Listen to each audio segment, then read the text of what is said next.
All right, we're going to talk a little bit about after you've done Gaussian elimination, after you've done Gauss-Jordan elimination, um, how to find your solutions to your system. Now, when you do Gaussian elimination, your final goal is to get something in row echelon form. Now, row echelon form looks like this, where the first non-zero coefficient needs to be a 1. And below your ones, there need to be only zeros. And you might wonder, okay, well, why do we want that? Well, so here are two problems that are in, or two matrices that are in row echelon form. Now remember, this is essentially this system of equations right here.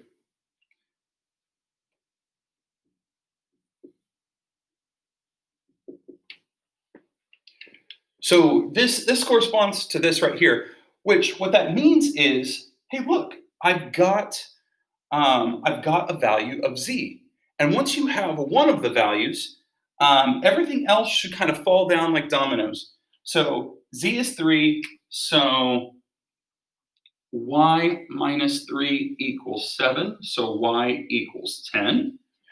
So now that z is 3 and y is 10, I can take z and y and plug them in here. 2 times 10 minus 3 times 3. So x plus 20 minus 9 equals 5. So this is 11, and x equals negative 6. So I have my solution. I've got my z, my y, and my x. So once you have it in this row echelon form, it's just a couple more steps to get all of your solutions. Now, this is also technically in row echelon form. The difference is that this is a dependent system. So if you see something like this, you're like, oh, okay, this is going to be a dependent system. And if you have something like this, that is going to be an inconsistent system, because this is saying that all of these guys add up to 1, which is impossible. Okay, so this is also in row echelon form.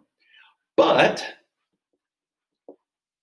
what's really nice is if you do Gauss-Jordan elimination, or you let your calculator do Gauss-Jordan elimination, you get reduced row echelon form, which is even nicer.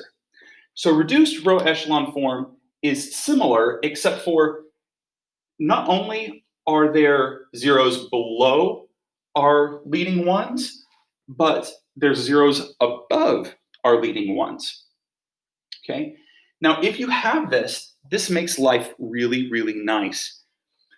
So look at this guy right here. This is what a typical problem will look like after you've done your Gauss-Jordan elimination. Think about what this is in terms of equations. This is x equals 5, y equals 1/3, z equals negative 2. It doesn't get much easier than that. Boom, those are your answers. Okay? Now, occasionally you'll do your Gauss-Jordan elimination and you'll get something like this. You'll notice there's some, this isn't a 0 because it doesn't have to be, because it's above a 1. This is an inconsistent system, okay? Because I'm saying 0x plus 0y plus 0z equals 1. This is impossible. This is an inconsistent system. Now, if we take a look at this one, we have this weird row of zeros right here. Now, what this is going to mean is that we're going to have a dependent system.